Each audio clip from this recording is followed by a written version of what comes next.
আতঙ্ক। এবার সিউড়ি আদালতে বোমা রাখা আছে বলে হুমকি ইমেল এসেছে, আদালত উড়িয়ে দেওয়া হবে বলে হুমকি ইমেল। ছবি রেখেছে আপনাদের সামনে, ইতিমধ্যে পুলিশ কুকুর নিয়ে আসা হয়েছে। ফের আদালতে বোমাতঙ্ক সিউড়ি আদালতে। এবার ভাস্কর মুখোপাধ্যায় আমাদের প্রতিনিধি রয়েছেন আমাদের সঙ্গে টেলিফোন লাইনে। ভাস্কর, গতকাল থেকে আমরা দেখেছি যে কলকাতা থেকে শুরু করে একাধিক জেলার আদালত, সেখানে হুমকি ইমেল এসেছে, উড়ো ফোন এসেছে। সিউড়ি আদালতে কি হুমকি ইমেল এসেছে, কি বলা হয়েছে তাতে?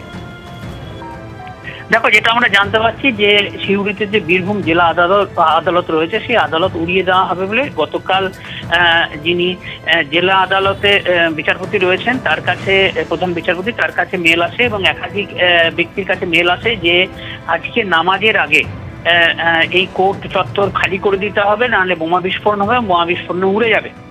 এবং এই খবর পাওয়ার পরই যেহেতু পাশেই সিউড়ি থানা, পুলিশ সঙ্গে সঙ্গে ছুটে আসে, বোম স্কোয়াডকে খবর দেওয়া হয়, বোম স্কোয়াড আসে এবং গোটা জেলা আদালত চত্বরে এই মুহূর্তে তল্লাশি চালানো হচ্ছে। পুলিশ কুকুর আনা হয়েছে, পুলিশ কুকুর দিয়ে তল্লাশি চালানো হচ্ছে, বিভিন্ন জায়গায় মেটাল ডিটেক্টর দিয়ে তল্লাশি চালানো হচ্ছে এবং যাতে কোনো রকম কোনো দুর্ঘটনা না ঘটে সেই বিষয়টি নিশ্চিত করতেই পুলিশের এই ব্যবস্থা। অন্যদিকে সরকারি যিনি আইনজীবী রয়েছেন মলয় মুখোপাধ্যায়, তিনি যেটা জানিয়েছেন যে গতকালই প্রধান বিচারপতির কাছে, অর্থাৎ জেলার যিনি জেলা জজ, তার কাছে এই প্রথম মেল আসে, তারপর একাধিক ব্যক্তির কাছে মেল আসে এবং সেখানে পরিষ্কার বলা হয় যে নামাজ 12টার পরে নামাজ যে রয়েছে তার আগেই কিন্তু কোর্ট চত্বর খালি করতে হবে। এবং এই খবর পাওয়ার সঙ্গে সঙ্গেই পুলিশকে জানানো হয়, এরপরই পুলিশ তৎপর হয়ে পড়ে এবং আজকে গোটা আদালত চত্বর বলা যায় পুলিশের চিরুনি তল্লাশি চলছে এবং এই মুহূর্তে আদালতের যে কাজকর্ম সেটা স্তব্ধ রয়েছে, কারণ যেহেতু এই মেল এসেছে, পুলিশ প্রিকশন হিসেবে সমস্ত ব্যবস্থা রয়েছে, সাধারণ মানুষকে ভেতরে ঢুকতে দেওয়া হচ্ছে না এবং এই তল্লাশি যতক্ষণ শেষ না হবে ততক্ষণ পর্যন্ত ভেতরে সাধারণ মানুষকে ঢুকতে বারণ করা হয়েছে এবং এর ফলে একটা আতঙ্কের পরিবেশ তৈরি হয়েছে। এবং আমরা দেখেছি যে শুধু এই সিউড়ি নয়, রাজ্যের বিভিন্ন আদালতে যে হুমকি এসেছে সেই হুমকির পরিপ্রেক্ষিতেই কিন্তু পুলিশ এটাকে তল্লাশি চালাচ্ছে এবং পুলিশের জেলা পুলিশ সুপার আমানদীপ তিনি যেটা জানিয়েছেন যে দেখুন, আমরা যেহেতু এই হুমকি মেল এসছে তাই আমরা এটাকে তদন্তের মধ্যে নিয়েছি এবং বোম স্কোয়াডকে ডাকা হয়েছে, বোম স্কোয়াড তল্লাশি চালাচ্ছে। পুলিশ বোম স্কোয়াড এসেছে ঘটনাস্থলে, পুলিশ এসেছে, পুলিশ কুকুর নিয়ে আসা হয়েছে, মেটাল ডিটেক্টর দিয়ে আদালতে তল্লাশি চালানো হচ্ছে।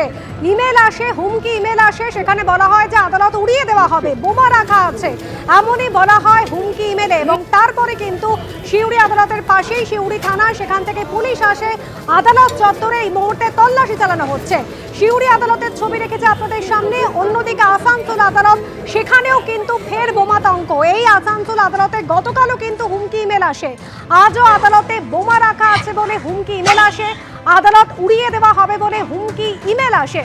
আসানসোল আদালতেও পুলিশ কুকুর নিয়ে তল্লাশি চালানো হচ্ছে।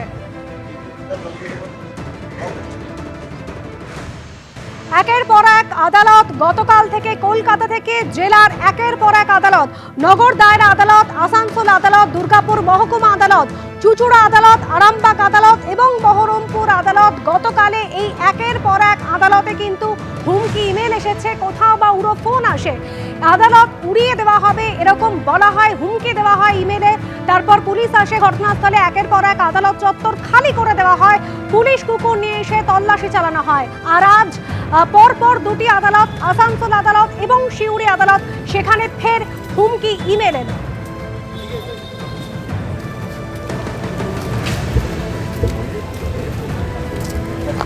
এবিপি আনন্দ, এগিয়ে থাকে, এগিয়ে রাখে।